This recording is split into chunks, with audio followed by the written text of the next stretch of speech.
Boa tarde, é um prazer estar aqui representando o Museu da Cidade. Nesses 247 anos que comemoramos do aniversário da cidade. Essa live é para comemorar o aniversário da cidade e é para também trazer algumas reflexões sobre Campinas. Trazemos aqui então para fazer a abertura desta live a nossa secretária de Cultura, Alexandra Caprioli. Por favor, a palavra está com você, Alexandra. Seja bem-vinda na nossa live de abertura do aniversário da cidade.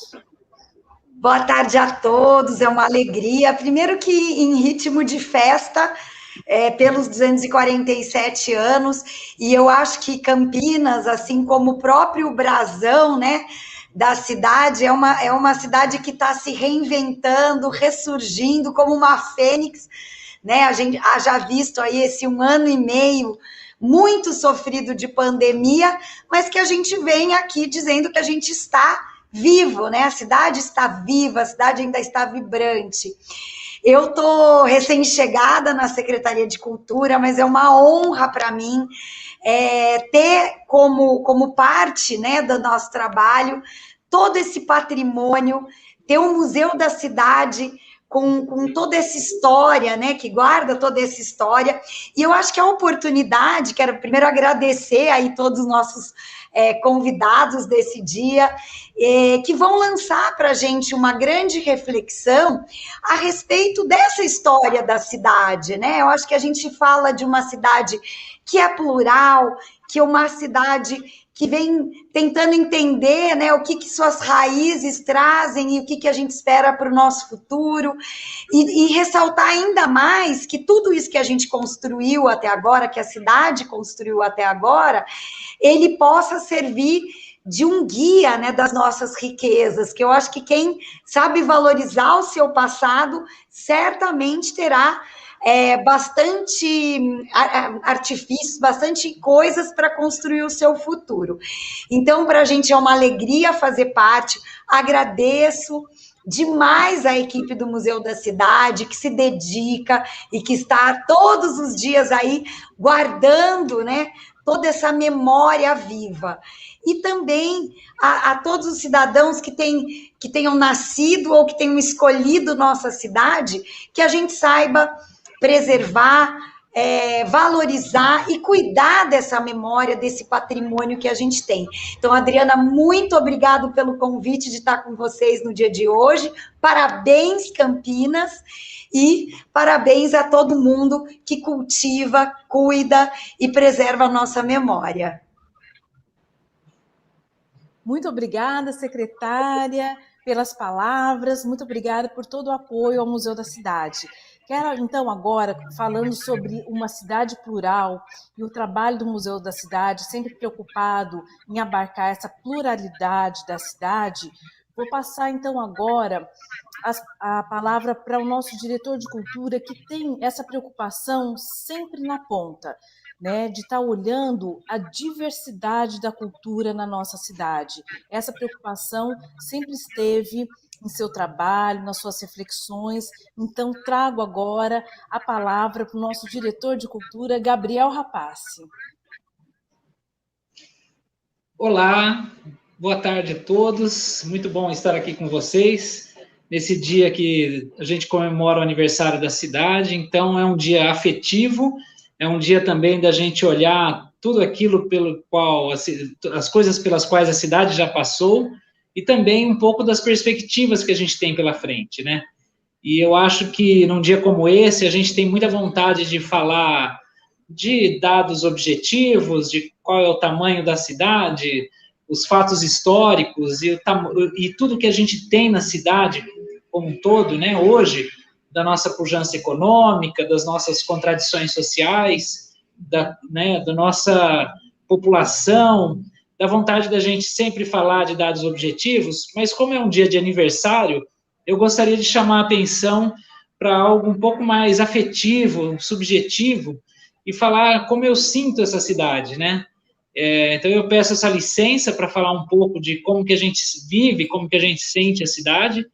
Eu acho que a gente, quando começa a falar de Campinas, a gente tem uma tendência sempre de falar que Campinas é um encontro de caminhos, que talvez essa seja uma grande característica que marca a cidade, porque quando a gente fala de encontro de caminhos, a gente está falando de fluxos econômicos, a gente está falando também de um encontro de povos, a gente está falando de como que foi a colonização desse pedaço do Brasil, né, com todas as suas contradições. É importante sempre a gente falar que foram caminhos que foram inicialmente feitos a pés descalços, mas que logo mais por eles passaram as tropas de mulas, passaram as populações escravizadas, passaram as linhas de trem e as rodovias, e hoje também como encontro de caminhos aéreos que Campinas significa, né, no contexto brasileiro e sul-americano. Então, eu acho que a gente sempre parte dessa caracterização de Campinas, mas hoje o que eu sinto de Campinas, eu acho que a marca que sobrevém tem muito a ver com o que a Alexandra Caprioli falou agora, que é uma esperança, a retomada, que é o símbolo da cidade, com a Fênix. Eu também sinto que a gente, mais uma vez, a gente reafirma essa característica da cidade, que teve como fato marcante a febre amarela. Então, a gente, até hoje, vê isso muito presente na cidade, né? Quando a gente entra no Cemitério da Saudade e vê aquele tanto de túmulos de crianças, e que é chocante, ao mesmo tempo que tem uma beleza muito grande, a gente vê ali, né? Puxa, por que morreram tantas crianças, né, nesse período? Então, a febre amarela que marcou toda a urbanização da cidade, eu acho que ela é um grande marco que se repete na nossa história hoje. Então, a gente passou aí por a gente está passando por um período muito grave que demanda a gente focalizar todas as nossas forças, nossas atenções, porque trouxe um pesar muito grande para todos, né? A gente sabe pelo que está passando as pessoas que fazem cultura, que estão sofrendo muito com essa situação. A gente sabe que a cidade como um todo está passando grandes dificuldades econômicas e também afetivas pela perda de pessoas, e é um contexto que é, sem dúvida, o mais relevante hoje no Brasil. Hoje é difícil a gente falar de qualquer outro assunto sem falar por esse momento tão grave que a gente está passando. E eu acho que, então, neste aniversário, a gente reativa essa capacidade da cidade de ser a fênix, de reunir esforços para a retomada, e com isso a gente lançar um grande chamado de esperança, porque a gente vai retomar a pujança, a vitalidade e a diversidade criativa que a gente tem aqui na nossa cidade. Então, obrigado pelo convite e uma boa tarde de trabalho para todos aqui. E obrigado, né, parabéns pela equipe do Museu da Cidade aí pela iniciativa. Obrigado. Obrigada, Gabriel, pelas palavras. E gostaria, então, de apresentar o nosso primeiro palestrante, professor Lindener Pareto Júnior. Professor Lindener, ele é historiador, graduado pela USP, fez seu doutorado pela FAUSP, na área de História, Arquitetura e Urbanismo. Ele é docente da PUC Campinas desde 2013 e trabalha com vários temas sobre história da cidade, urbanismo, e tem sempre nos dado muito apoio no Museu da Cidade. Então, ele é nosso convidado para falar um tema sobre história, dores, memórias das Campinas verdejantes. Lembrando que o professor tem também um canal do YouTube que fala sobre provocações históricas, muito interessante, trazendo sempre reflexões novas, com convidados especiais, bastante interessante. Professor Lindener, a palavra é sua, vamos aproveitar essa tarde com as suas palavras, suas reflexões. Bom, muito boa tarde a todas e todos. Primeiro eu queria agradecer imensamente o convite aqui do Museu da Cidade, na figura e na pessoa da Adriana Barão, que há bastante tempo a gente já se conhece, né, mas que recentemente estamos estreitando, né, nossas conexões em função de pensar a história da nossa cidade, né. Então, primeiro eu queria mandar um grande abraço para quem está aí assistindo a gente, mas também, evidentemente, a própria equipe do Museu da Cidade, na figura da Adriana, dar as boas-vindas como cidadão campineiro, que agora também sou, né, a nova gestão na Secretaria de Cultura da Prefeitura. Então, a Alexandra, o Gabriel, sejam muito bem-vindos e contem conosco, inclusive da Faculdade de História da PUC Campinas, para pensar os projetos coletivos para a cidade, né?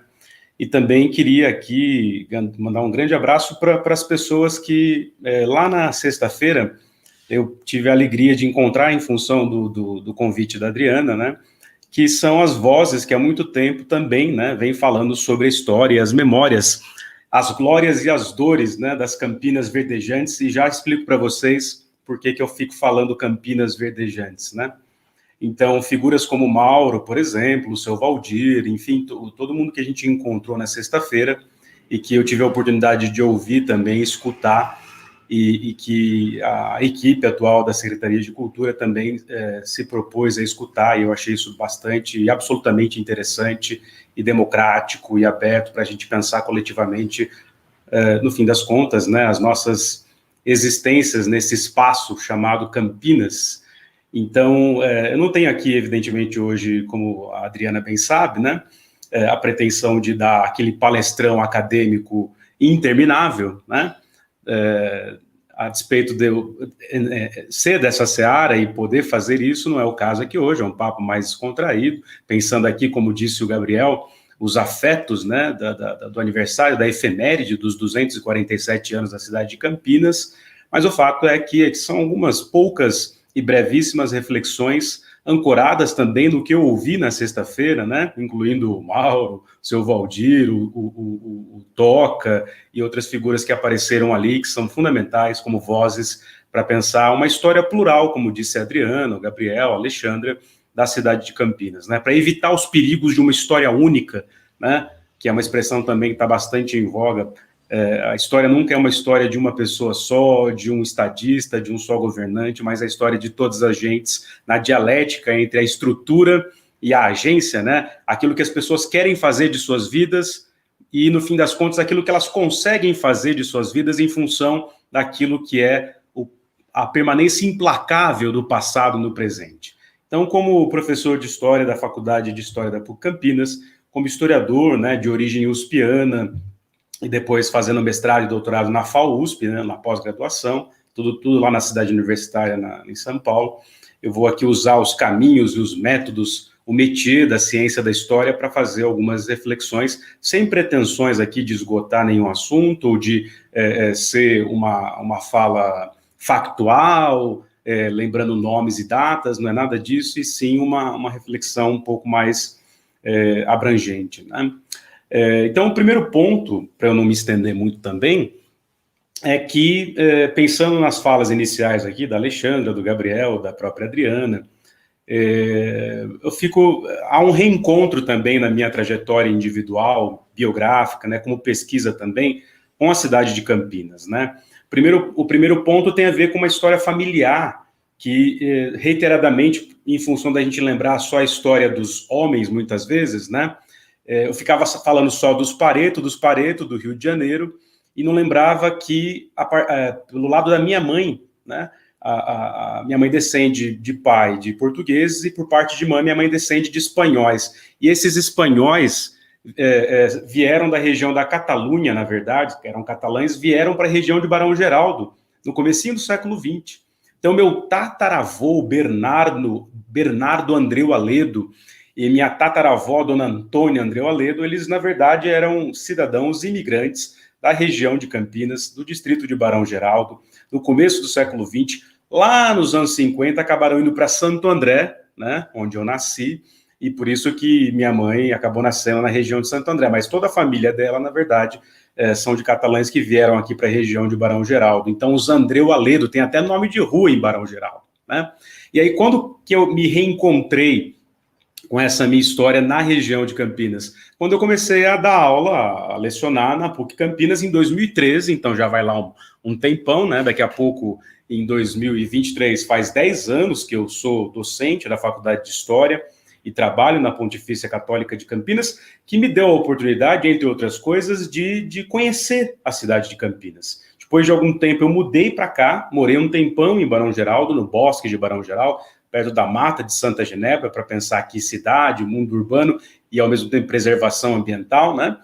E recentemente, há 6 meses atrás, mudei aqui para a região do centro, como urbano e citadino que sempre fui e gosto, né? Estudo a história das cidades do mundo, né, em perspectiva global, e aí sim eu começo há quase 10 anos, mas agora, mais recentemente, a perambular aqui pelas ruas do centro, mas também dos bairros centrais das Campinas verdejantes. Então, há aqui um reencontro fundamental com uma, em partes afetiva, nessa constelação de afetos e de história familiar, né, que o Gabriel bem lembrou aqui, e que o Antônio Cândido sempre lembrava nas lições dele lá atrás, antes do termo virar um termo mais utilizado hoje em dia, né? Inclusive via Vladimir Safatli, né? O circuito dos afetos. Mas o fato é que, então, eu vou mergulhando na história da cidade e, por N motivos, né? Desde uns 5 anos para cá, sou sempre acionado, chamado, convidado para falar nas rádios locais, na rádio da Arquidiocese.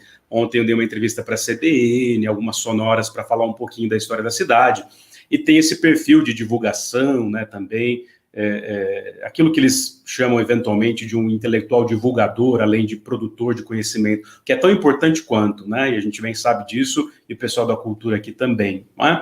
Existem intelectuais divulgadores aí, um deles, por exemplo, é o próprio seu Valdir, como eu falei para ele na semana passada.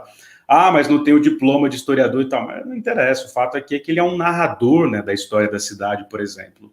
Bom, então, é uma alegria estar aqui podendo, né, fazer essa reflexão com vocês num dia de hoje, num museu tão importante e com pessoas tão fundamentais para que a gente construa, né, finalmente, um espaço permanente de discussão das histórias e memórias da cidade de Campinas. Bom, prometo que eu não vou falar muito, tá? Mas vou começar aqui a breve reflexão pensando no que me disseram ontem e fizeram uma série de perguntas para mim, acho que o Cidade On, depois a Lilian pela CBN, enfim, e aí eu fui escrevendo, respondendo as questões, mas também gravando áudio. E um desses áudios eu fiquei quase 1 hora para gravar, que você aperta o botãozinho, começa a falar, aí você erra uma frase ou outra, uma concordância ou outra, você vai lá e refaz, enfim, é um trabalho de formiguinha. Mas finalmente, às 10 da noite, eu consegui mandar o áudio, né? E a pergunta, sempre como vocês bem sabem, quando perguntam para os historiadores quando tudo começou, né? Para pensar que é a efeméride de hoje, que é o aniversário de Campinas. Vejam que eu não vou falar do acervo do museu da cidade, nem cabe a mim fazer isso hoje aqui, e nem falar aqui de políticas patrimoniais e de museologia. Não, eu vou fazer uma reflexão de historiador sobre a história da cidade, e algumas questões importantes que nos tocam a todos e todas, né? E aí, são sempre perguntas assim, né, quando os repórteres perguntam para a gente, de síntese, né? Você tem que dar conta de falar de 2, 3 séculos em pouquíssimos minutos. Pois muito que bem, eu tentei fazer isso e começo dizendo isso, né? Afinal, quando o Paulo, lá da IPTV, me perguntou uma vez, então foi aqui que tudo começou, apontando ali para a Praça Bento Quirino, perto do monumento ao Carlos Gomes, né, e tal. Aí os historiadores olham e falam, bom, mais ou menos, né? Primeiro que há toda uma controvérsia da efetiva inauguração de uma freguesia vinculada a Jundiaí, e que, evidentemente, depois se torna a Vila de São Carlos em 1797, né? A ocupação da região aqui, como bem disse o Gabriel, tem a ver com fronteira, tem a ver com caminhos, cruzamentos, tem a ver com a expansão implacável da colonização portuguesa, inclusive tragicamente, não é? Destruindo comunidades indígenas e quilombos, por exemplo.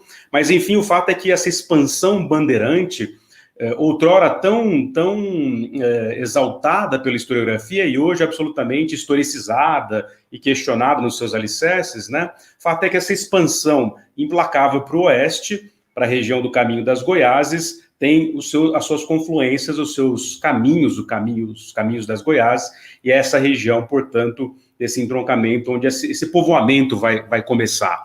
Quando o Morgado de Mateus autoriza o grande fazendeiro do Vale do Paraíba, o Francisco Barreto Leme do Prado. Percebam, então, que tem ali uma história, se não quatrocentona, né, mas uma história duzentona, trezentona, para pensar os séculos da colonização portuguesa por parte do Francisco Barreto Leme do Prado. E aí, essas 50, 100 casas ou habitações, tudo muito precário, numa freguesia de Nossa Senhora da Conceição, das Campinas do Mato Grosso de Jundiaí, ou seja, um bairro pertencente a Jundiaí, em função da lógica da capital, São Paulo, estar ali, né, na confluência de todos esses inícios dos caminhos dos sertões. Então vejam que, no fim das contas, pensando numa história global, a história da produção de café, a história da expansão portuguesa para a América, para os interiores e sertões da América Portuguesa, tem a ver com a própria gênese e ocupação dessa região, a partir da presença, por exemplo, do Francisco Barreto Leme. Só que não é só em 1774, isso começa antes, né? Se formaliza com a missa do Frei Antônio de Pádua, né? E o início da construção de uma capela, de sapê, etc., mas o fato é que é só a formalização, é que a gente precisa dessas datas na história do mundo ocidental, desde muito tempo, para criar as nossas tradições e nos sentirmos confortáveis em relação onde tudo começou. Os historiadores são cricas, né? A gente nunca efetivamente crava uma coisa assim específica que deu origem a tudo que a gente está vendo agora, né? Então, ontem eu falava para o pessoal da rádio e tal, que quando a gente olha aqui, né, sou um observador privilegiado aqui das Campinas Verdejantes, porque eu estou vendo aqui, ó, o gabinete do prefeito aqui na minha frente, né, e eventualmente do Gabriel e da Alexandra, que eu consigo ver o prédio aqui do Palácio dos Jequitibás, da minha janela aqui, no prédio mais antigo, mais velhinho aqui do Cambuí, né, aqui na Júlio de Mesquita eu tô. E aí eu estou observando aqui, ó. Quando a gente vê esses concretos armados, essas grandes edificações, esses monumentos, o Cemitério da Saudade, as grandes avenidas do Prestes Maia, a Catedral, né, cuja última reforma que deu esse jeitão neoclássico para ela é do Ramos de Azevedo, um sujeito que foi para São Paulo depois e fez glória e fortuna em São Paulo, mas é daqui, né? Enfim, todas essas grandes questões que a gente vê aqui hoje, a gente historiciza ao longo dos séculos XVIII e XIX na cidade de Campinas. E o que interessa entender aqui, para pensar uma história plural, é que não se trata de esquecer a história do café, a história de antes da cana-de-açúcar, depois do café, como grande complexo cafeiro do planeta que foi o Brasil, e ainda é, né? Se a gente pensar aqui, o Brasil como maior exportador, por exemplo, é uma história que é um passado que não cessa de passar, né? Se a gente observar a história do Brasil, mas o fato é que essa produção cafeeira inserida numa lógica global, né, em conexão com o mundo europeu da Revolução Industrial, com o mundo norte-americano, com a própria Guerra Civil norte-americana e tudo aquilo que acontece no século XIX, não se trata aqui de não narrar mais a história dos barões de Itapura, dos Souzas Aranhas da vida, né, dos barões de Jaguara, de Itapetininga, de Atibaia e etc, etc, etc. Não se trata de excluir essa história, inclusive na toponímia que marca as ruas da nossa cidade e, no fim das contas, de todas as cidades brasileiras. Mas se trata de entender dialeticamente aquilo que são os grandes sujeitos do grande capital, grandes senhores de engenho, grandes senhores de fazendas de café e aqueles que produzem essa vida material no mundo do trabalho. Não é? Acho que um dos maiores desafios para todos os museus, para todo o pessoal do patrimônio, da cultura, para os historiadores, é conseguir dar conta de narrar essa pluralidade, essa dialética plural dos tempos históricos que se cruzam o tempo todo, onde muitos passados permanecem no presente. É isso que interessa entender para a gente pensar a cidade numa perspectiva mais ampla, né? E, claro, por N motivos, entre outras coisas, pelo fato do Brasil ter sido a nação mais escravocrata dos tempos modernos. O Brasil foi o maior traficante de escravizados dessa história moderna. Moderna eu estou considerando aqui a partir da primeira modernidade do século XVI em diante, com a presença portuguesa, né? Enfim, estou pensando essa modernidade, mas que se aprofunda a partir da Revolução Industrial, a partir do século XVIII, a partir da Revolução Francesa, também comemorada no dia de hoje, no 14 de julho também, só que de 1789, como vocês bem sabem. Então, se trata de pensar que essa modernidade, ao mesmo tempo, é acompanhada por uma expansão do capitalismo mundial, né? Aquilo que é uma economia mundo-europeia capitalista, mas depois vai se tornando uma economia global, uma economia mundial conectada. E, entre outras coisas, ela tem a ver com o quê? Tem a ver com o tráfico transatlântico de africanos escravizados nos odiosos navios chamados, né, navios negreiros. Ou seja, o Brasil se lambuza na escravidão, e não só na escravização, e não só no período colonial, no período em que pertencia a Portugal, digamos assim, né? Mas o próprio projeto de Estado Nacional independente na história do Brasil, em 1822, é uma aposta na escravidão e é lançar a escravidão para o futuro. Vejam que interessante, essas palavras são de Luiz Felipe de Alencastro, historiador brasileiro, hoje consagradíssimo, deu aula na Sorbonne e está hoje dando aula na Fundação Getúlio Vargas, em São Paulo. E o Alencastro tem um livro famoso, O Trato dos Viventes, né, onde ele fala sobre essa história da formação do Brasil no Atlântico Sul, em função da conexão que os portugueses também fazem na África, e em função do tráfico de seres humanos. Quando o Brasil fica independente de Portugal, em 1822, o Brasil aumenta o número de escravizados. O tráfico é incrementado. A elite imperial, inclusive vários desses barões que a gente nomeia hoje nas nossas ruas, não é? Eles são a elite da elite de um Congresso Nacional, que era bicameral, senadores eram vitalícios, deputados eram eleitos se tivessem renda. Podiam votar ou serem eleitos se tivessem renda, era um voto censitário. Então, essa elite que coordena a fundação do Império do Brasil é a gente mais abastada, de maior cabedal. E eles apostam na escravidão. Pra vocês terem uma ideia, dos 12 milhões de africanos escravizados ao longo dos séculos XVI, XVII, XVIII e XIX, ou seja, ali até 1850, 1856, no caso do Brasil, desses 12 milhões de africanos escravizados, 4 milhões e meio, quase 5 milhões, vieram só para o Brasil.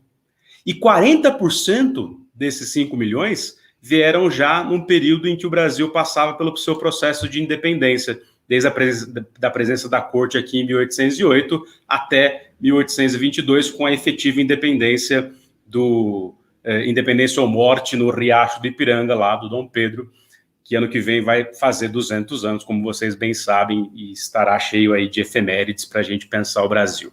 Ora as bolas. Então o Brasil é o campeão da escravidão. O Brasil se lambuza na escravidão. Agora, pensem bem, qual era o local crucial da expansão daquilo que vai ser a rubiácea verde, o ouro verde, que já está consagrado aí na historiografia, em vários livros de arquitetura e urbanismo, e de história social e etc.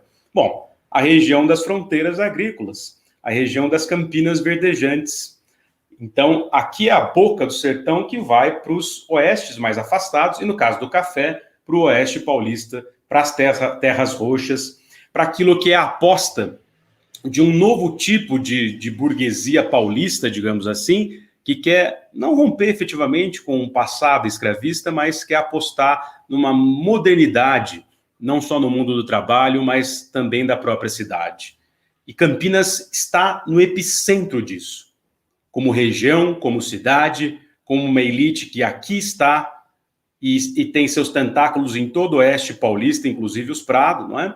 E os Penteado também, e os Dumont também, e todas essas famílias que até hoje estão aí, obviamente, são fundamentais para a história do Brasil, mas que têm suas sedes de fazenda aqui ou na cidade de São Paulo, na região dos Campos Elíseos, né? Bom, então Campinas tem uma posição crucial, por isso que fica sempre essa história, né? Ah, mas ia ser a capital, ah, mas veio a febre amarela, ah, mas não sei o quê. Mas a despeito disso, a despeito de ter sido ou não, ela sempre foi crucial, em par com São Paulo, para pensar o quê? O projeto de modernidade do Brasil. Seja o Brasil imperial, aquele forjado pela marca da escravidão, e o último país do continente a acabar com a escravidão foi o Brasil, que não foi resultado de uma dádiva, como a gente bem sabe, sim, da própria luta abolicionista, inclusive encampada por parte da própria elite campineira, né? Tem essas contradições dialéticas que eu falei para vocês. Então, existiram barões, evidentemente, ou grandes figuras de proa do alto comércio campineiro que adotaram a causa abolicionista, claro, né? Então, isso mostra a dialética e o movimento e as tensões da história da cidade de Campinas. E essas tensões é que fazem a história. A história é sempre um problema, sempre uma disputa. A disputa da história é a história da disputa. Não há uma história que não tenha uma questão, uma tensão, um problema. É preciso investigar os interstícios desses problemas para a gente tentar entender mais ou menos, a partir de fragmentos, inclusive documentais, como a gente chegou aqui. Mas eu quero frisar aqui, né, a marca da cidade de Campinas já como cidade, deixa de ser vila em 1842, se tornando uma cidade, inclusive, né, ungida praticamente com a presença, não necessariamente na mesma data, mas com a presença do Dom Pedro II, da corte imperial. Então vejam que é um caminho e uma fronteira e uma cidade fundamental para o projeto de poder da elite do Centro-Sul, seja do Pedro I, seja aquela continuada pelo Pedro II e pela elite cafeicultora que vai se ampliando cada vez mais a partir da década de 1840. E Campinas é crucial para isso. Então, não nos esqueçamos, a história dos homens e mulheres livres, mas, sobretudo, também escravizados e escravizadas que fizeram essa cidade, fizeram essas fazendas, e que muito antes dos republicanos campineiros vestirem a roupagem republicana, estavam aqui erigindo a nossa cidade. Seja com taipa de pilão, seja nos entalhes da catedral, né, para pensar o vitoriano, seja para pensar o tijolo, né, a alvenaria burguesa, como disse Eudes Campos e Carlos Lemos, mas também depois os outros imigrantes, que depois dos anos 40 e 50, vêm da região norte, nordeste do Brasil, também para produzir o concreto armado. É preciso pensar também numa perspectiva dialética também desde baixo, né, aquilo que o historiador Thompson vai chamar de from below, né? Uma visão desde baixo, mas que também consiga contemplar a dialética entre aqueles que dominam esses meios, né, e aqueles que trabalham.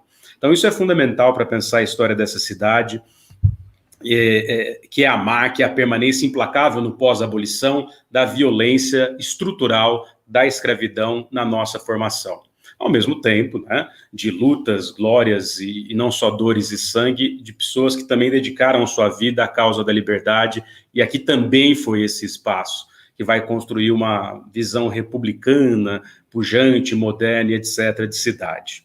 Então, não é, essa pujante Campinas que a gente vê aqui, com suas colinas verdejantes, como eu vou mostrar num documento para vocês, tem toda essa história e todas essas questões que precisam cada vez mais serem mais discutidas, mais narradas, e que não podem mais partir do zero, precisam usar o acúmulo que já existe de várias instituições de memória, de história, da comunidade civil, dos acadêmicos, do pessoal da cultura, e, evidentemente, é o que está aqui agora se anunciando com a nova gestão também, né? Então, por isso, sempre parabenizo vocês. Agora, para acabar mesmo, Adriana, não fique preocupado, olha lá, eu vou ler só um trecho de um documento que eu encontrei na época que eu estava fazendo a minha tese sobre São Paulo, mas vejam que havia uma conexão profunda com Campinas e que havia ali um certo destino, entre aspas, manifesto, de eu me reencontrar com a cidade de Campinas, e eu vou projetar esse documento para vocês se deleitarem um pouco com discussões que parecem ainda discussões atuais, não é? Então, eu vou compartilhar aqui a minha tela com vocês. Vamos ver se aparece bonitinho aqui.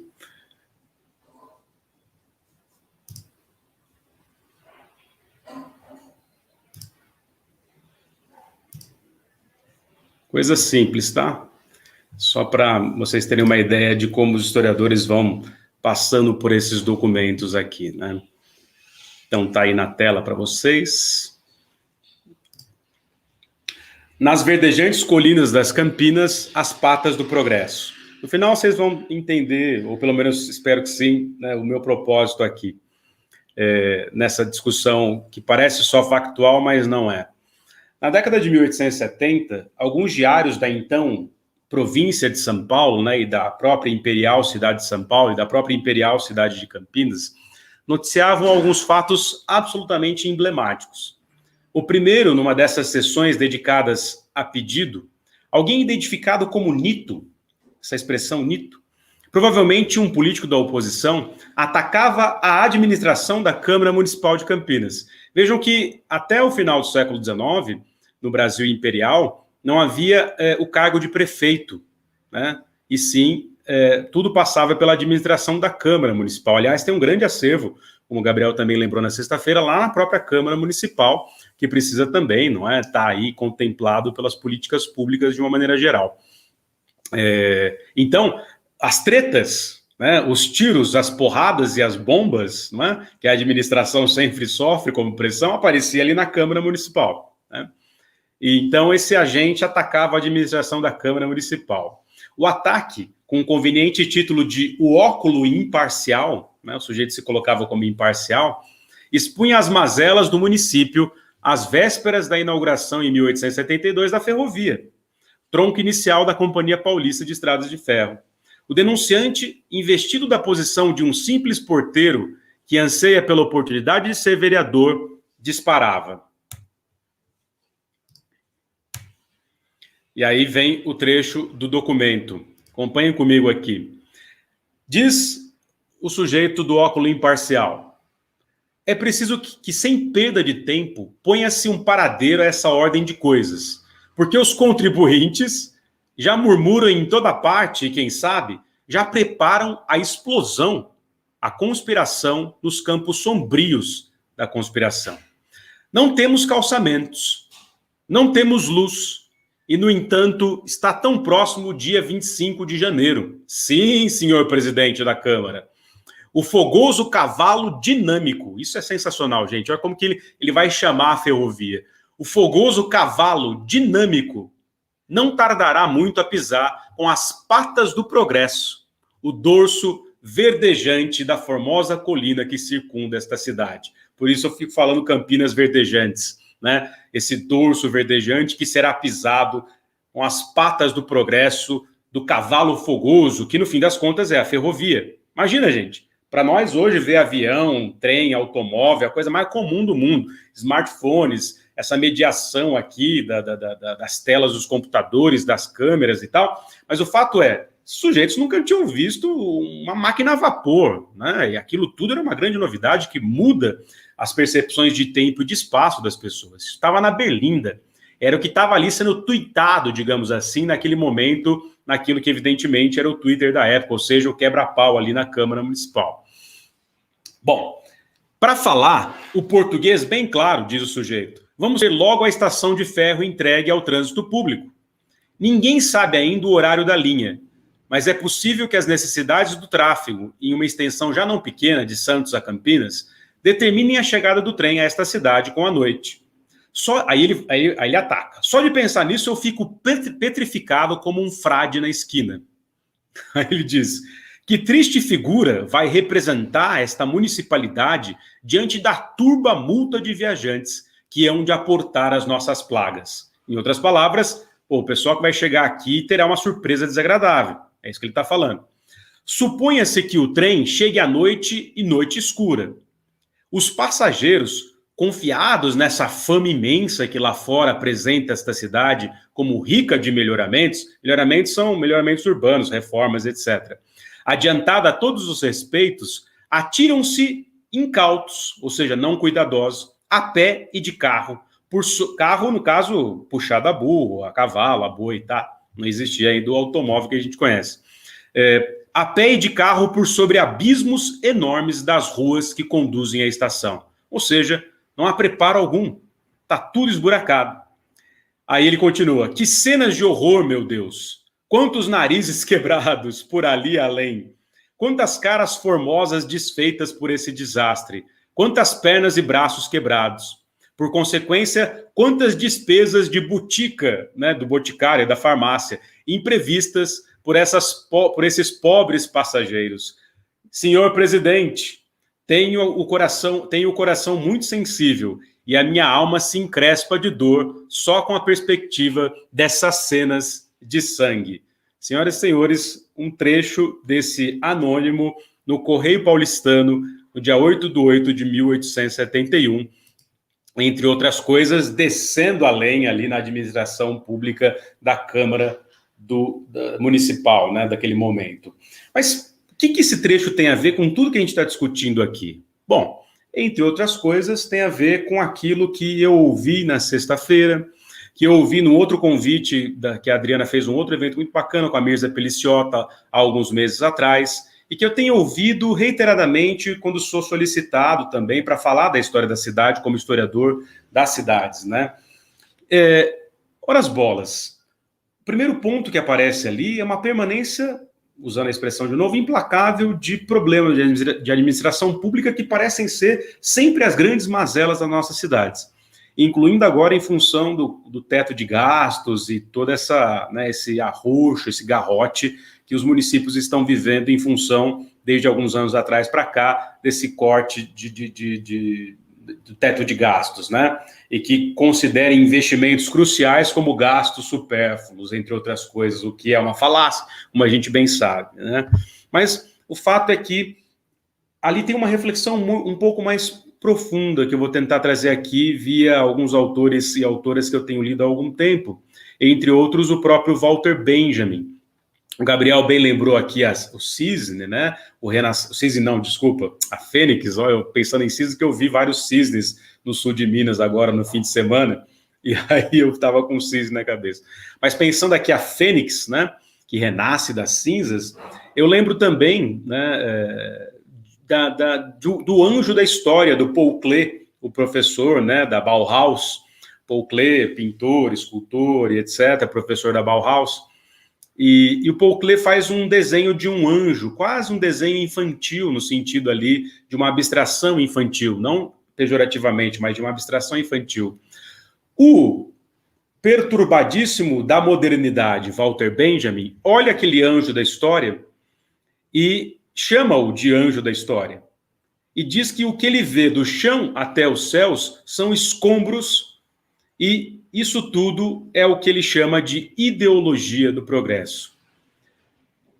E o que isso tem a ver com a nossa discussão aqui da história da cidade de Campinas? Pelo que eu ouço, inclusive do seu Valdir e de outras pessoas, pelo que eu leio como historiador, um dos vícios que precisa ser efetivamente superado de uma vez por todas, não só nessa cidade, mas em tantas outras, é a tal da ideologia do progresso, que varre para debaixo do tapete aquilo que não pode ser mostrado e que sempre, em função de um futuro ilimitado, onde o céu não é mais o limite, quer não só desenvolver, trazer o progresso e etc., mas acaba esquecendo de coisas muito básicas e simples, como a sua própria população. Uma própria história plural dos objetos, né, materiais ou imateriais, para pensar aqui a dialética daquilo que é material e imaterial, porque as coisas estão sempre misturadas, não é? Essa divisão um pouco questionável, mas enfim, o fato é que, para pensar numa história plural, uma história de todas as gentes. Por quê? Porque essa ideologia do progresso que aparece ali na ferrovia chegando, ela está sempre deixando de lado aquilo que é o mais básico. Os lugares são as pessoas. Nós fazemos a cidade.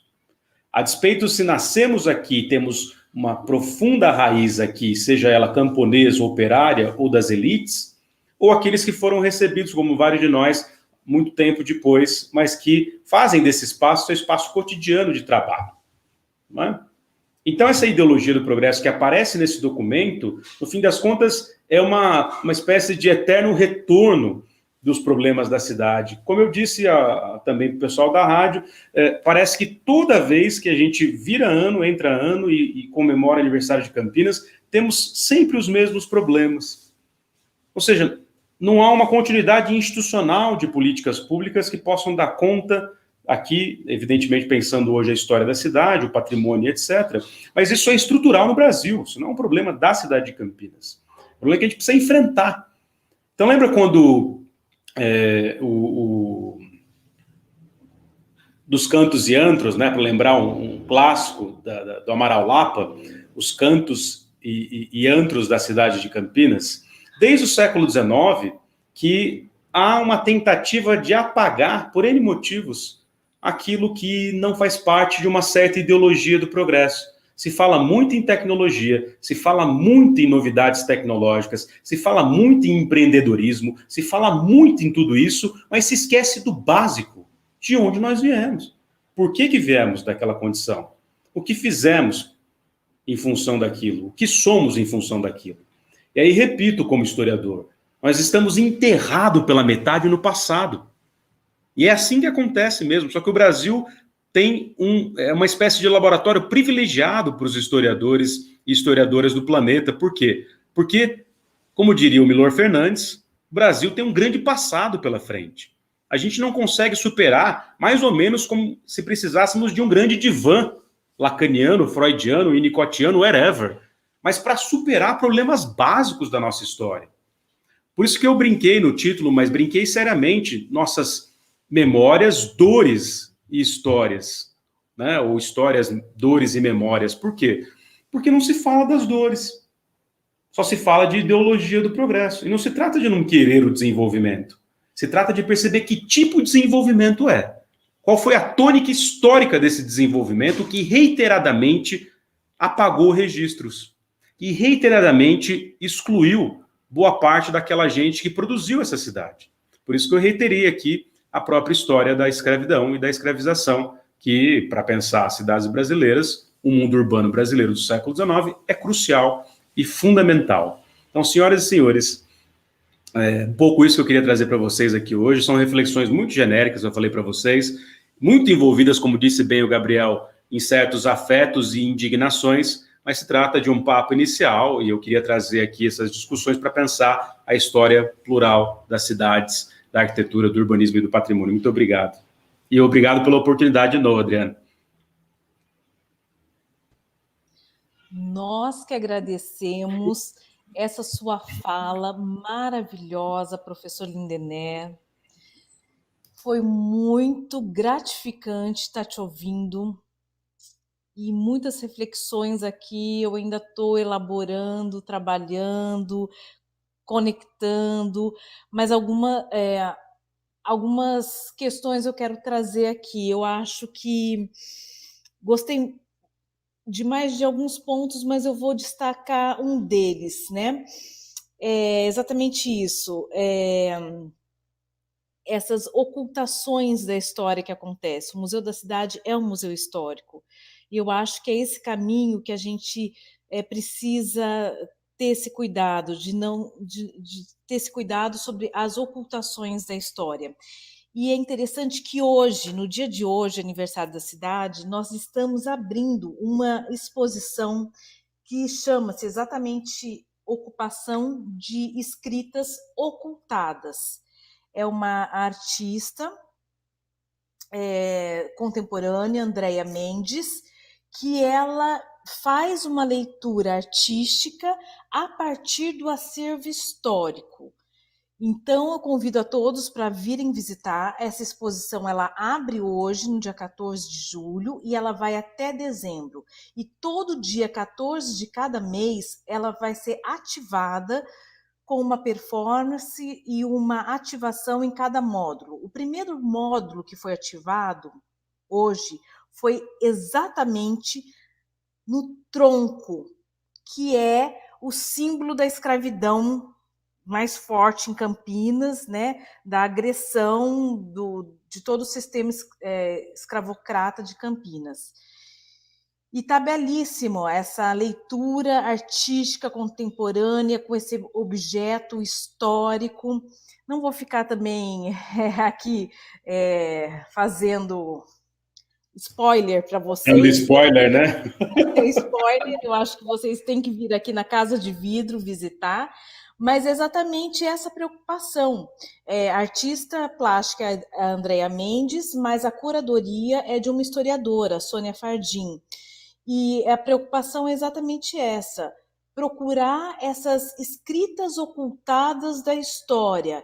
E essa revisão não necessariamente pela linguagem da história, porque também nós estamos percebendo que a arte contemporânea, a arte em si, ela pode nos sensibilizar, né, dar o gatilho para a gente captar e reflexionar sobre outras possibilidades, né, de olhar aquela situação e refletir de uma outra forma, né? Então, achei bem interessante a sua fala e como estamos nesse caminho, estamos buscando esse caminho. E a segunda questão é isso mesmo, não ficar buscando a perfeição, o progresso, né? Nós estamos passando, o Museu da Cidade, por uma fase de crise. E eu acho que todos passam, seres humanos e instituições. E por que estamos passando? Porque estamos crescendo. O ano que vem, o Museu da Cidade completa 30 anos. E nós estamos, desde já, revendo o nosso plano museológico, nossa missão, nossa vocação e os principais programas. Em relação aos principais programas, isso que você trouxe, que você coloca tão bem, um espaço permanente de reflexão e de pesquisa, que isso tem que ter na cidade. E o Museu da Cidade seria um local apropriado para se retomar. Existia um programa que nós tínhamos chamado Encontros com a Cidade, que eram exatamente encontros com pesquisadores, acadêmicos ou não, de vários tipos de pesquisadores, né? E nós estamos querendo retomar. E contamos com a sua colaboração para que esse espaço de pesquisa permanente seja reativado aqui no museu. Essa é uma vocação do museu, essa é uma missão e a gente precisa fortalecer. Estou mais do que à disposição, você bem sabe já, né? Estou por aqui. Aliás, estou então, pertinho. E o terceiro ponto, que é exatamente isso, o Museu da Cidade compreende que cada um constrói esse museu. Então, eu estou até aqui no chat acompanhando os nossos... as pessoas que estão aqui nos acompanhando, e eu estou encontrando várias pessoas que participam do museu ativamente, que fazem os saraus, como o Fernando, a Érica, o Mauro Guari, várias pessoas que estão sempre presentes, estão aqui acompanhando, e nós estamos passando o tempo inteiro a solicitação de que envie pelo chat sugestões para a nossa escutativa. Nós fizemos a escutativa no formato de participação na live, na última, em maio desse ano. Nessa live, nós estamos fazendo a escutativa através do chat e vamos continuar recebendo através do nosso e-mail.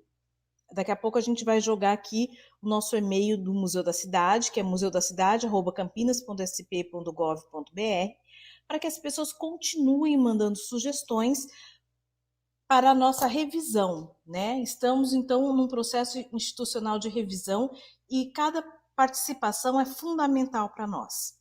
E a sua participação hoje foi muito, muito gratificante, agradecemos demais e contamos principalmente para a reativação desse programa Encontros com a Cidade e reativar esse espaço permanente de reflexão e pesquisa.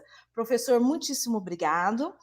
E passo então agora a apresentação do nosso próximo palestrante, que é o nosso querido historiador do museu, Américo Vilela. Ele é historiador formado pelo IFISC Unicamp, mestre pela Faculdade de Educação da Unicamp, publicou já vários trabalhos e artigos sobre história de Campinas e hoje vai falar sobre os processos de constituição dos acervos do Museu da Cidade.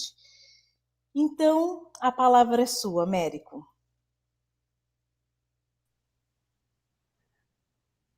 Bom, boa tarde a todos. Espero, nessas breves palavras aqui, tentar reconstituir um pouquinho do histórico de criação do acervo que hoje está sob guarda do Museu da Cidade. Como a Adriana bem fala, o Museu da Cidade vai completar 30 anos, ele foi inaugurado no dia 3 de abril de 1992, No entanto, essa história, ela não se inicia com a inauguração do museu. Pelo contrário, ela remete a quase 100 anos atrás. Mais especificamente, num evento que está diretamente relacionado com isso que nós estamos conversando hoje. Ou seja, o aniversário da cidade de Campinas.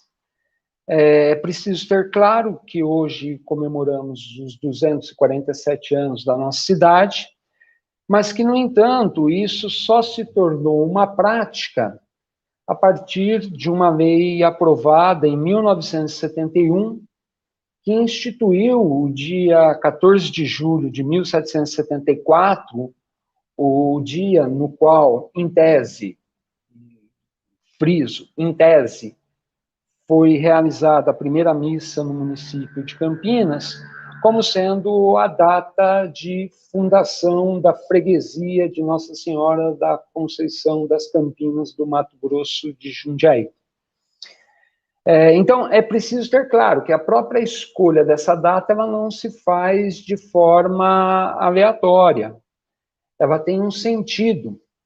E esse sentido também significa, como os professores já colocaram anteriormente, um ocultamento das origens propriamente dita das pessoas que vão começar a ocupar esse espaço geográfico que hoje nós chamamos de Campinas. E friso isso por quê? Porque, a bem da verdade, o Museu da Cidade tem sob sua guarda um acervo que começa a se constituir no ano de 1939, quando é inaugurado o Museu Municipal. E esse Museu Municipal, inaugurado em 1939, fez parte de uma festividade organizada pela própria Prefeitura Municipal, com ampla participação da sociedade civil, para comemorar os 200 anos da nossa cidade.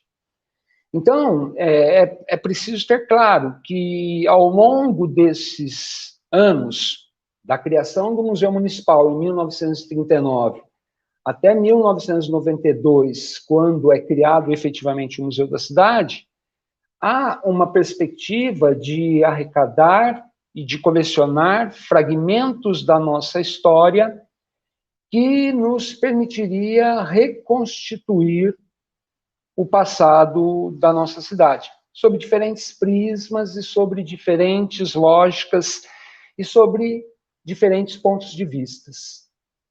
Então, tendo deixado claro que o processo de constituição do acervo do museu ele se inicia no ano de 1939, através da inauguração do Museu Municipal, que de fato foi criado por intermédio do ato 106 do então prefeito João Alves dos Santos, datado de 19 de fevereiro de 1938, e que este acervo, em um primeiro momento, vai se constituir a partir da ação de um taxidermista e osteologista que trabalhava no Horto Florestal da cidade de Rio Claro e que vai ser convidado pela Prefeitura Municipal de Campinas para organizar o, então, Museu Municipal.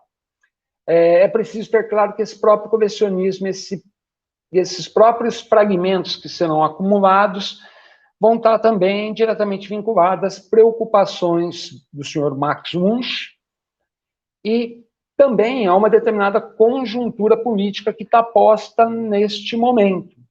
Não podemos nos esquecer que nós estamos falando de um momento no qual o país vivia a ditadura do Estado Novo, que o Estado de São Paulo, recentemente comemorado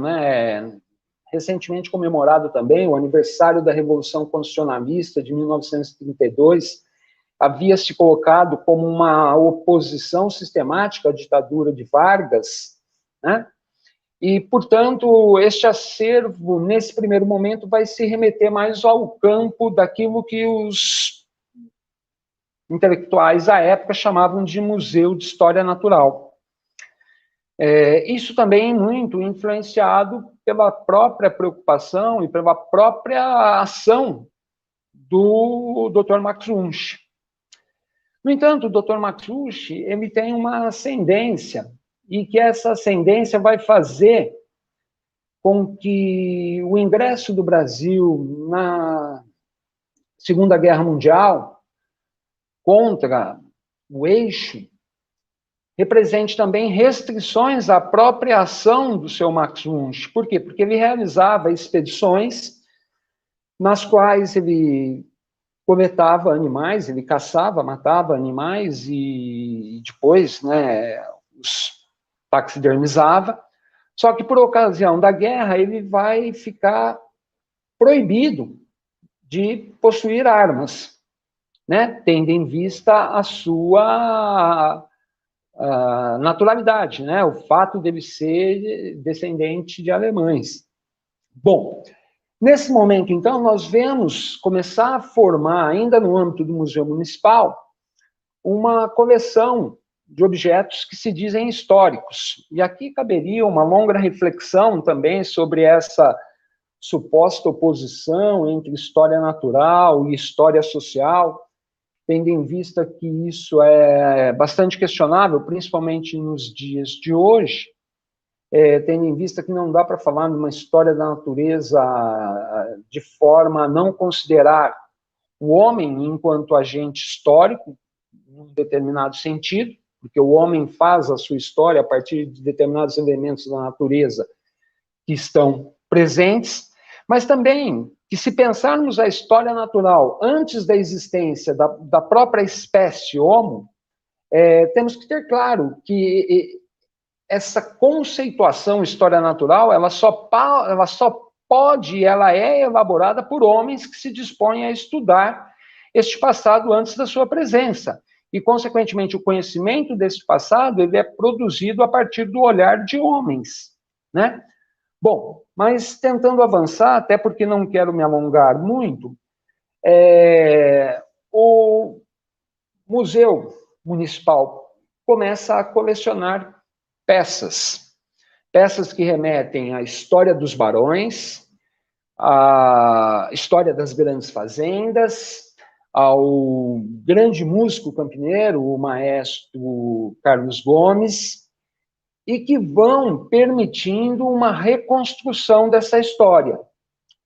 De tal forma que, no ano de 1949, tendo em vista esta realidade de que o museu que foi criado, que se localizava no Bosque dos Jequitibás e que é o atual Museu de História Natural, ele é cindido em duas seções. Então, nós temos um museu municipal que inicialmente se volta para a área de História Natural, tendo em vista, inclusive, a própria participação, presença e liderança do senhor Max Munch, mas que no seu desenvolvimento histórico começa a relacionar objetos que estão mais diretamente vinculados àquilo que tradicionalmente nós chamaríamos de história.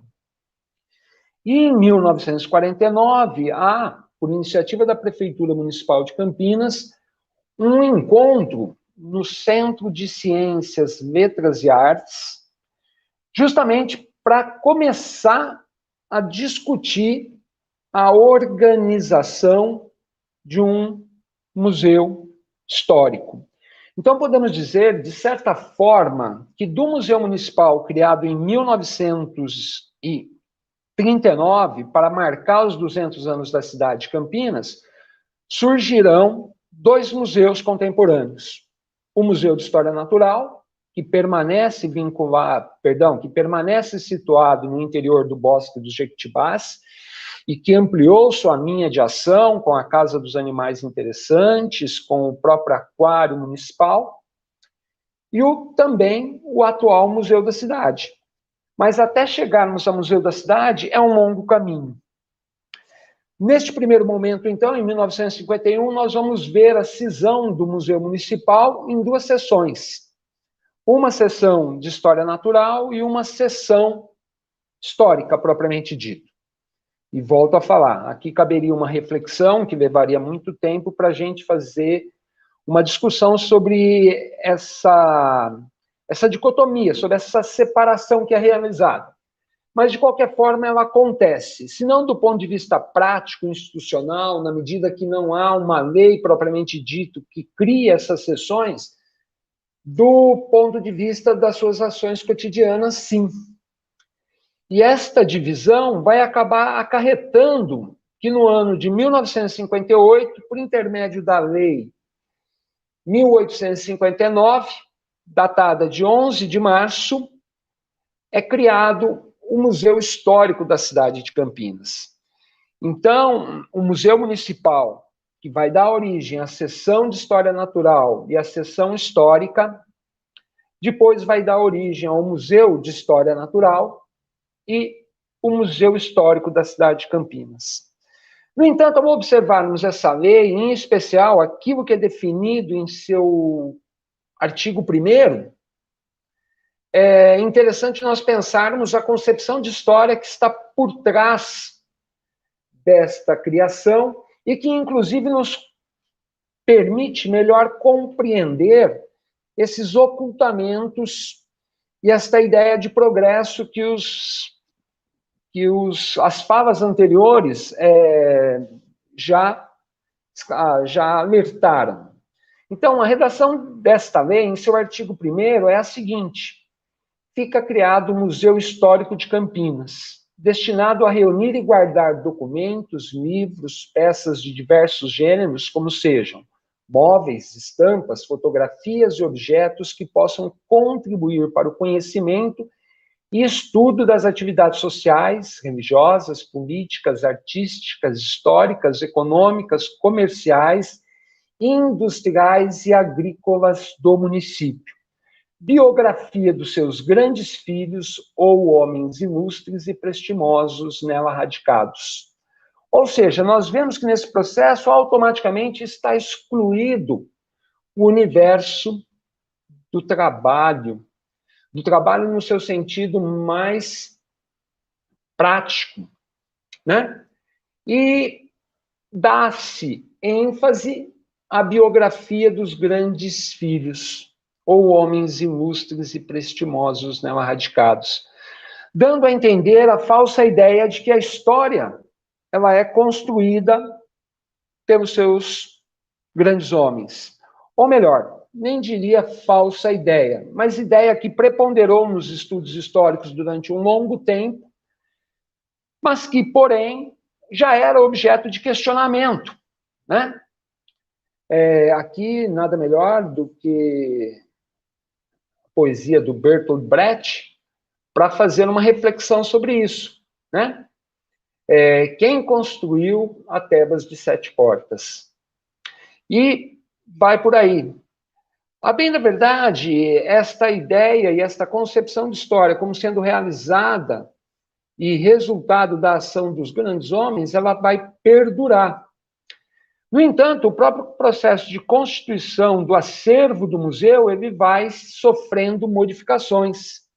E aí, sim, em um primeiro momento, desempenhou papel fundamental o taxidermista Max Wunsch, e, em um segundo momento, vai desempenhar um papel bastante importante o professor Desidério Aitai. O professor Desidério Aitai, que era engenheiro por formação, mas que era antropólogo e arqueólogo por adoração, por afetividade, por estudo, ele se torna professor de antropologia da Pontifícia Universidade Católica de Campinas. E a partir de expedições que ele realizava com os alunos do curso de Ciências Sociais, ele inicia uma coleta de material que resultará, ainda nos anos 60, na criação do chamado Museu do Índio. Aqui é preciso observar que, ao contrário do Museu Municipal ou do Museu Histórico, o Museu do Índio não há meio de criação, o que denota ou me leva a pensar que, a bem da verdade, esta parcela da história ela é reconhecida, mas ela não tem o mesmo status ou não lhe é dada a mesma importância, né, que a história. Bom,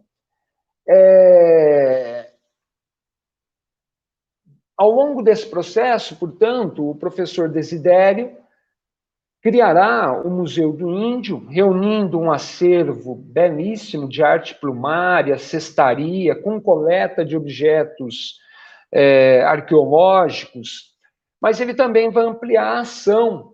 E vai ser nesse momento, por exemplo, que nós vamos ter, sendo incorporado ao acervo do museu, hoje Museu da Cidade, peças, por exemplo, como um fuso em pedra, que foi encontrado durante as obras de construção do estádio da Mogiana, que fica ali às margens da Avenida Barão de Itapura.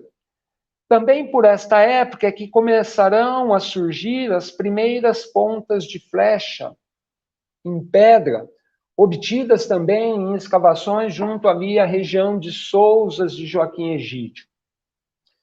E avança.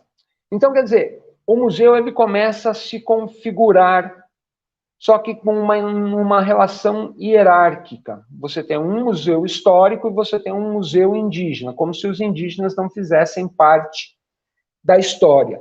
Ou, pelo menos, essa vai ser a leitura realizada futuramente, nos anos 80, por um historiador que exerceu a função de chefia de setor do Museu Histórico da cidade de Campinas, mas que depois veio a ser também secretário municipal de Cultura, e que ele esboça o anteprojeto, a matriz conceitual do que viria a ser um museu da cidade criado em 1992. Mas avancemos. A lei de 1958, que cria um museu histórico, ela vai ser reeditada no ano de 1969. No ano de 1969, a lei número 3.751, de 29 de janeiro, ela cria o Museu Histórico da cidade de Campinas, e aí já com um diferencial. Esta mesma lei atribui como sede para o Museu Histórico o atual Palácio dos Azulejos, que abriga atualmente o Museu da Imagem e do Som.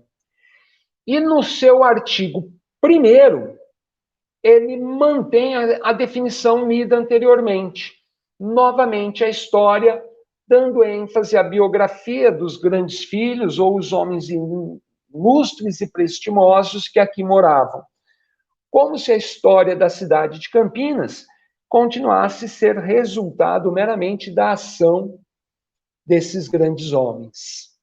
Esta lei, embora destinasse o Palácio dos Azulejos, que havia recentemente sido desocupado, porque em 1968 o Palácio dos Azulejos, que abrigava o prédio da Prefeitura Municipal, a Prefeitura será transferida para o Palácio dos Jequitibás, e, portanto, em tese, ali haveria espaço para acolher o acervo do Museu Histórico. Isso também acaba por não ocorrer na prática. E o museu permanece no Bosque dos Jequitibás, né? No local que hoje abriga a Casa dos Animais Interessantes. Mas volto a destacar, ao longo desse processo, o acervo constituído de fragmentos, de episódios, de momentos da nossa história serão gradativamente ampliados. Mas dentro desta perspectiva, de um lado o museu indígena, de outro lado o museu histórico, sendo que, neste último, apenas os objetos da elite, enquanto no segundo você tem os objetos da cultura, da chamada cultura indígena. Bom, em 1977, novamente vai haver a criação de um novo museu, novamente também sem lei de criação, mas na prática se cria o Museu do Folclore, também no Bosque dos Jequitibás. E neste Museu do Folclore passa a ser recolhido as peças que pertencem às camadas populares. Então, um exemplo bastante típico, que vai ser mencionado, inclusive pelo Célio Turino, na concepção original do projeto do Museu da Cidade, é o destaque que é dado, por exemplo, aos instrumentos musicais de Carlos Gomes, que estavam no Museu Histórico. Enquanto os objetos musicais que pertenceram à Banda do Boi, uma tradicional banda carnavalesca, mais especificamente a Sociedade Recreativa de Desportos e Futebol, Banda do Boi, fica no Museu do Folclore. Então, nós vemos uma distinção clara. O histórico é aquilo que diz respeito à elite, enquanto o exótico, diferente, fica no Museu do Índio, e aquilo que é popular fica referenciado no Museu do Folclore. Em 1987, durante um encontro da Associação Paulista de Museologia, o já mencionado Célio Roberto Turino de Miranda, ele apresenta um projeto para um novo Museu Histórico Municipal de Campinas. Justamente um projeto que rompe com estas hierarquias, que rompe com estas amarras. E ele propõe que as 3 coleções do Museu do Índio, do Museu do Folclore e do Museu Histórico sejam agrupadas em um único museu.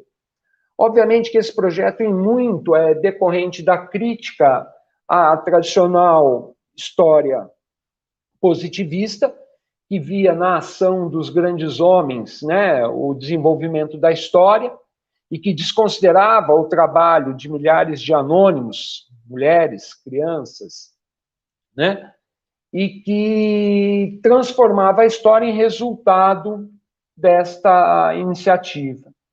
É deste projeto inicial que, em 1991, quando o Célio assume a função, né, ele passa a desempenhar o papel de secretário municipal de cultura, ele vai formar uma equipe bastante ampla, bastante qualificada, composta pelos museólogos Ricardo Nogueira Bogos, a Maria Cristina Menezes, por historiadores como Mirza Peliciota, Ângelo Emílio, Edson, sociólogos, enfim, os arquitetos Moretti, a arquiteta Ana Villanueva, a arquiteta Sandra Geraldi, enfim, uma equipe para transformar esse projeto, que originalmente ele era teórico e abstrato, num projeto prático, que resultará na criação e na inauguração da primeira exposição do Museu da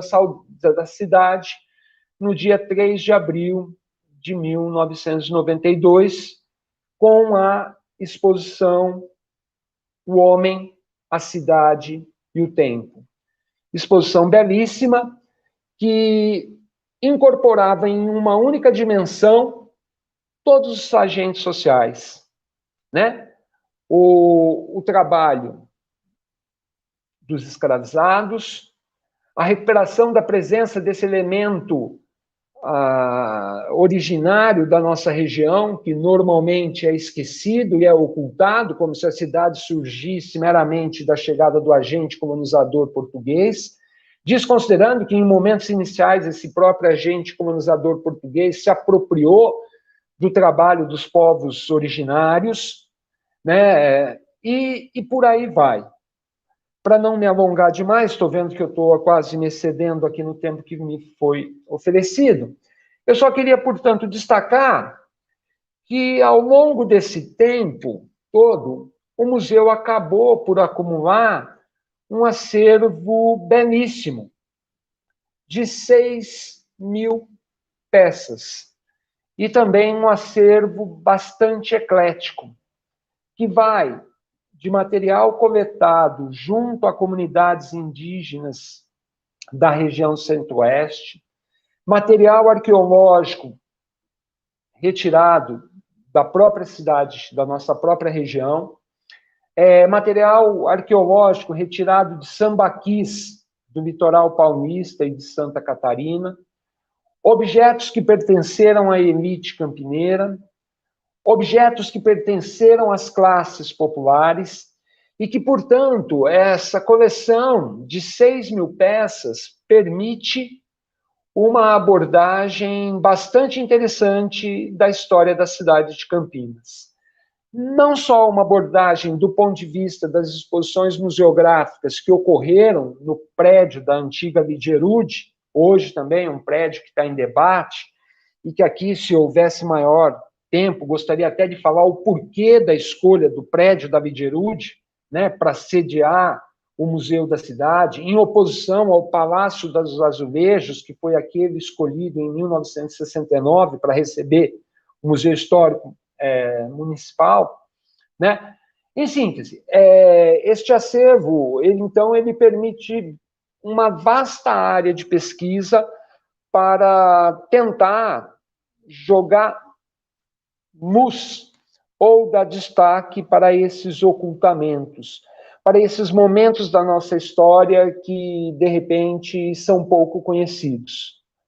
Mas, mais do que isso, eu diria que essas 6.000 peças também permitem à pequena equipe que o museu tem hoje desenvolver um trabalho didático junto a escolas que tem trazido à tona para os visitantes do museu versões e episódios da nossa história pouco conhecidos, mas mais do que isso, que permite que esses visitantes também se identifiquem.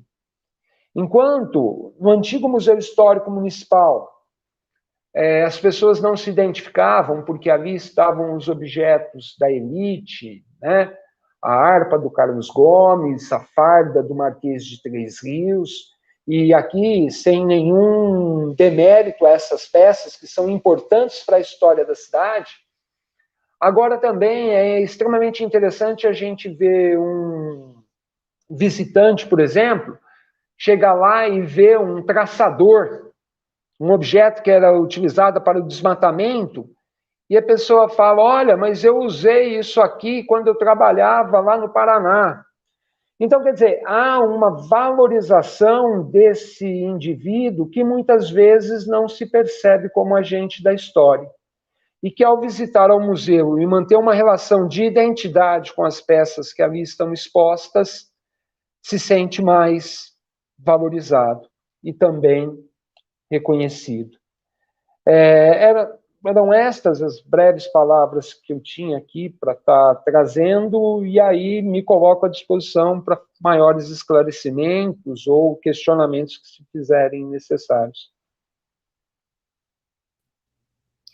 Muito obrigada, Américo. Fez uma explanação excelente, trazendo todo o processo histórico da constituição do acervo que nós temos e também reforçando que esse acervo ele é aberto a pesquisadores, né? O e-mail do museu, que também de vez em quando passa aí embaixo, é museudacidade@campinas.sp.gov.br.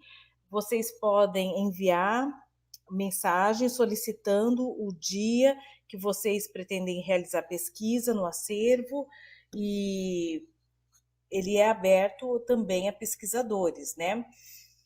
E é importante porque todo esse acervo ele é riquíssimo, né? Para alguns pesquisadores vêm de outras regiões, de outros estados, pesquisar aqui no Museu da Cidade, nesse nosso acervo. Então, vale a pena, quem tem mais interesse de estar conhecendo. Em breve nós estaremos colocando, através da plataforma da Secretaria de Cultura, um pouquinho mais das imagens do acervo e informações também. É um processo que todos os museus, a partir da pandemia, estão sendo estimulados, né, a se colocar mais na forma digital, virtual, né? Então, nós também estaríamos colocando nosso acervo de forma virtual para que possa ser mais divulgado o nosso acervo. Convido o professor Lindener para entrar nessa roda e a gente fazer as considerações finais. Eu percebi que, pelo nosso chat, chegaram algumas agradecimentos sobre as palestras, parabéns para os dois, bastante participação nós tivemos, mas as sugestões para a escutativa, não percebi que chegou nada. Então, a nossa escutativa de hoje, eu acho que nós podemos deixar em aberto. Nós continuamos recebendo pelo nosso e-mail e nós teremos uma outra live em setembro, que é a Primavera de Museus. E nós queremos, até setembro, estar captando sugestões, né, sobre o que as pessoas têm de interesse em ver representado no Museu da Cidade, o que programas que já existiam ou que gostariam que existisse no Museu da Cidade para que a gente reative. Um dos programas que conversamos hoje é esse, é os Encontros com a Cidade, que é o programa de pesquisa, que sim, nós vamos estar reativando sim. E outros programas, né? Nós estamos aguardando, fazendo essa escutativa, porque para nós é muito importante que o nosso público diga o que é importante ter dentro do museu. Vamos construir juntos, né? O que é mais significativo. E passo, então, as considerações finais para os dois palestrantes, e assim a gente pode encerrar a nossa roda de hoje. Professor? Estava aqui, estou há mais de 1 ano e meio no ensino remoto, né, na PUC, e às vezes a gente esquece de ligar o microfone, né? Bom, primeiro eu queria dizer que foi uma alegria também, um prazer ouvir o Américo narrando aqui a historicidade do museu. Apesar de ouvir e ler as coisas, a gente não se conhece, acho, pessoalmente, salvo engano, né? Então foi um prazer ouvi-lo aqui hoje. E, Adriana, mais uma vez agradecê-la, né? Não só pelo trabalho que vem fazendo, mas pelo convite. Fiquei muito feliz de poder falar um pouco aqui das questões da história da cidade, mas também questões que me são muito caras, né? Eu puxei um pouco mais para o lado da historiografia da escravidão, em função de entender o espaço urbano e as permanências no espaço urbano campineiro de uma sociabilidade escravocrata. E isso tudo tem sido uma discussão que eu venho fazendo a partir de novas pesquisas e tal. E por isso, então, pensar esse espaço urbano e as permanências implacáveis da história da escravidão nesse espaço. Claro que isso está sendo feito de várias formas, com variados outros grupos diferentes, né, mas também é feito na universidade. Então, foi uma alegria, um prazer participar. Mando um abraço aqui para todo mundo que, né, teve a paciência de ficar ouvindo a gente aqui, em mais de 1 hora de live. E, mais uma vez, né, estou à disposição de vocês para o que der e vier mesmo, como mediador, como articulador de debates, como palestrante, como pesquisador, então fiquem muito à vontade. Muito obrigada, professor. Américo, suas considerações finais? Bom, em primeiro lugar, eu gostaria de agradecer a participação do professor Lindener aí, falar que é importante que a universidade se aproxime dos museus, que os museus são espaços privilegiados para que a universidade possa divulgar suas pesquisas, suas reflexões, e também deixar claro para a população que o Museu da Cidade é um equipamento que está aqui para servir a população. E que a gente, ao longo desses 30 anos, aí tem se debatido com uma série de dificuldades, mas sempre na perspectiva de fazer com que a memória e a história da cidade de Campinas esteja viva. E que as pessoas se apropriem do espaço dessa cidade, percebendo que quem constrói essa cidade no seu dia a dia somos nós. Todos nós que aqui moramos, que aqui trabalhamos e que aqui vivemos.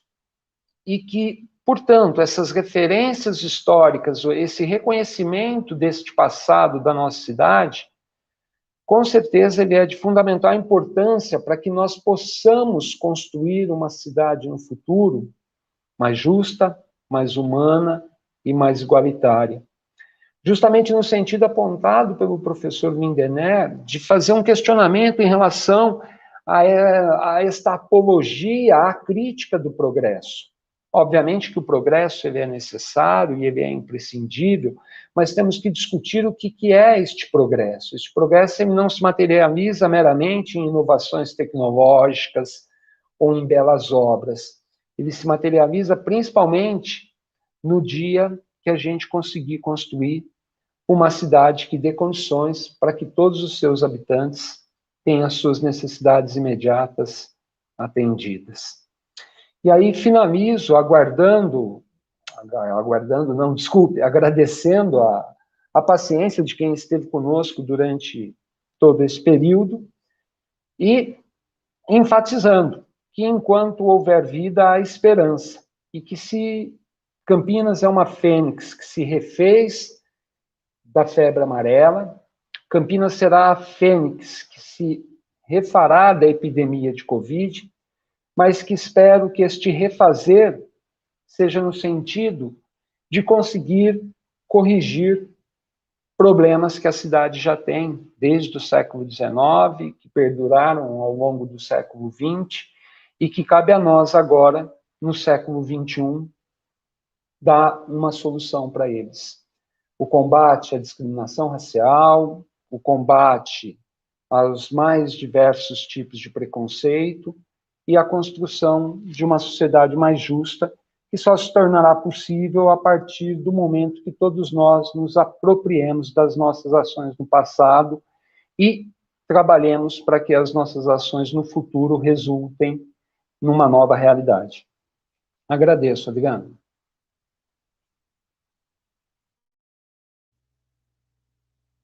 Nossa, eu agradeço muito mesmo a participação de vocês. Muito obrigada, Américo. E reforço que a exposição Escritas Ocultadas estará aqui no Museu da Cidade, na sua unidade da Casa de Vidro, até dezembro. E todo dia 14 de cada mês haverá uma performance ativando a exposição.